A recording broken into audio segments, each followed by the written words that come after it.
A Mysterious Visit by Mark Twain. The first notice that was taken of me when I settled down recently was by a gentleman who said he was an assessor and connected with the U.S. Internal Revenue Department. I said I had never heard of his branch of business before, but I was very glad to see him all the same. Would he sit down? He sat down. I did not know anything particular to say, and yet I felt that people who have arrived at the dignity of keeping house must be conversational, must be easy and sociable in company. So in default of anything else to say, I asked him if he was opening his shop in our neighborhood. He said he was. I did not wish to appear ignorant, but I had hoped he would mention what he had for sale. I ventured to ask him how was trade, and he said so-so. I then said we would drop in, and if we liked his house as well as any other, we would give him our custom. He said he thought we would like his establishment well enough to confine ourselves to it. Said he never saw anybody who would go off and hunt up another man in his line after trading with him once. That sounded pretty complacent, but bar that natural expression of villainy which we all have, the man looked honest enough. I do not know how it came about exactly, but gradually we appeared to melt down and run together, conversationally speaking, and then everything went along as comfortably as clockwork. We talked and talked and talked, at least I did, and we laughed and laughed and laughed, at least he did. But all the time I had my presence of mind about me. I had my native shrewdness turned on full head, as the engineers say. I was determined to find out all about his business in spite of his obscure answers. And I was determined I would have it out of him without his suspecting what I was at. I meant to trap him with a deep, deep ruse.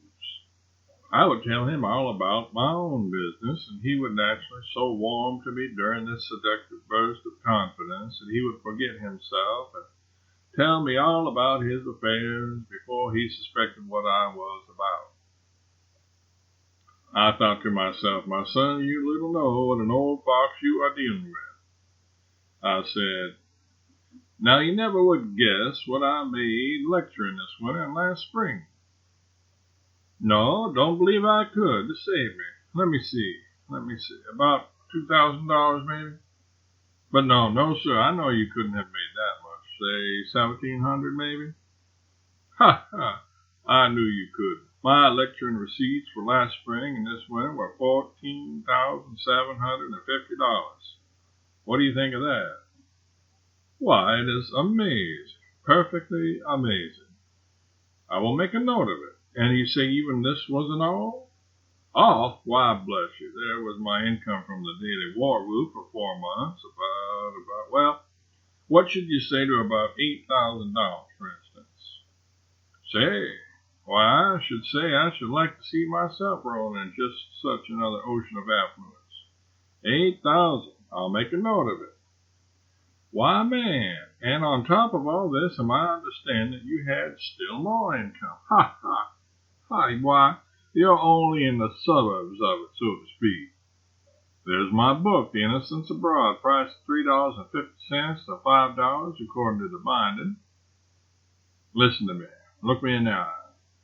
During the last 4 months and a half, saying nothing of sales before that, but just simply during the 4 months and a half, we've sold 95,000 copies of that book. 95,000. Think of it. Average $4 a copy, say. It's nearly $400,000, my son. I get half. The suffering Moses. I'll set that down. 14,758, 200. Total say, well, upon my word, the grand total is about $213,000 or $14,000. Is that possible? Possible. If there's any mistake, it's the other way. $214,000 cash is my income for this year if I know how to cipher. Then the gentleman got up to go.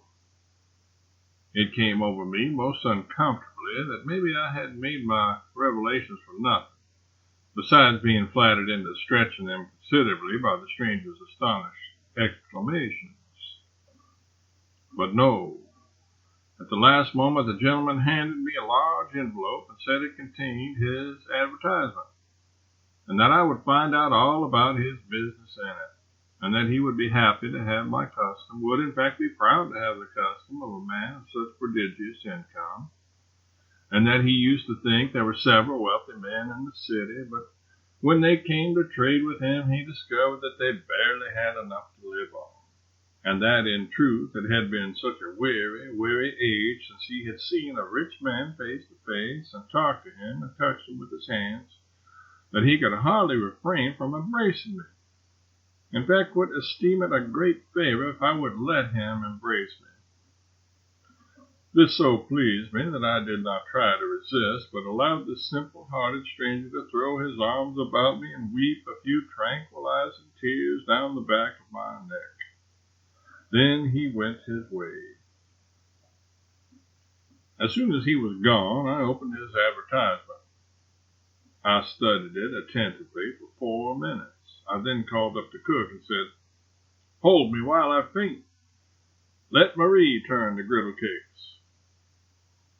By and by, when I came to, I sat down to the rum mill on the corner and hired an artist by the week to sit up nights and curse that stranger, and give me a lift occasionally in the daytime when I came to a hard place.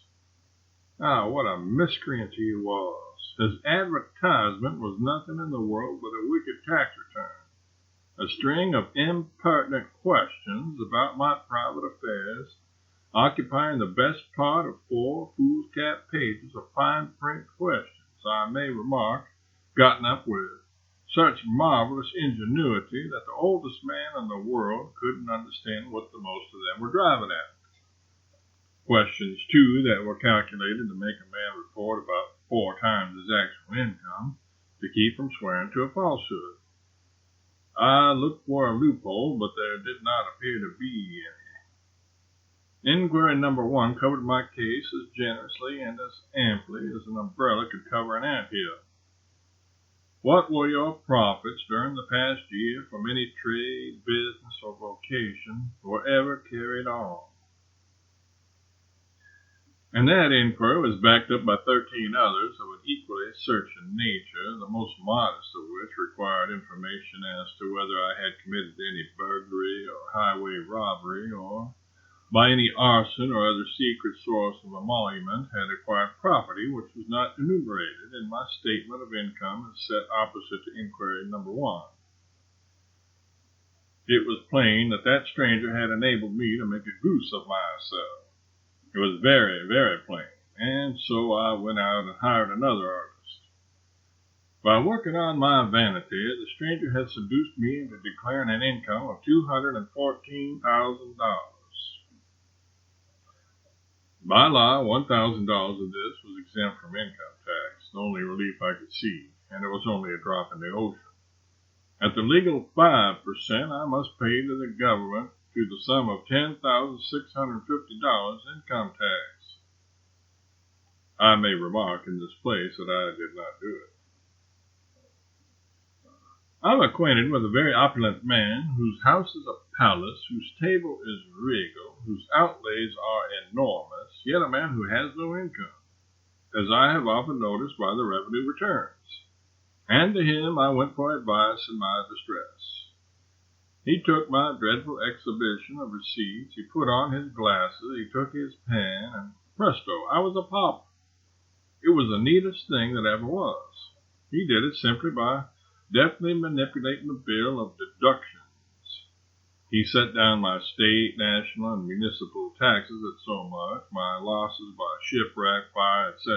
at so much, my losses on sales of real estate, on livestock sold, on payments for rent of homestead, on repairs, improvements, interest, on previously taxed salary as an officer of the United States Army, Navy, Revenue Service, and other things. He got astonishing deductions out of each and every one of these matters, each and every one of them. And when he was done, he handed me the paper, and I saw at a glance that during the year my income, in the way of profits, had been $1,250.40. Now, said he, the $1,000 is exempt by law. What you want to do is to go and swear this document in and pay tax on the $250. While he was making this speech, his little boy Willie lifted a $2 greenback out of his vest pocket and vanished with it. And I would wager anything that if my stranger were to call on that little boy tomorrow, he would make a false return of his income. Do you, said I, do you always work up the deductions after this fashion in your own case, sir? Well, I should say so. If it weren't for those 11 saving clauses under the head of deductions, I should be beggared every year to support this hateful and wicked, this extortionate and tyrannical government. This gentleman stands away up among the very best of the solid men of the city, the men of moral weight, of commercial integrity, of unimpeachable social spotlessness, and so I bowed to his example. I went down to the revenue office, and under the accusing eyes of my old visitor, I stood up and swore to lie after lie, fraud after fraud, villainy after villainy, till my soul was coated inches and inches thick with perjury, and my self-respect gone forever and ever. But what of it? It is nothing more than thousands of the richest and proudest and most respected, honored, and courted men in America do every year. And so I don't care. I'm not ashamed. I shall simply, for the present, talk little and eschew fireproof gloves, lest I fall into certain dreadful habits irrevocably.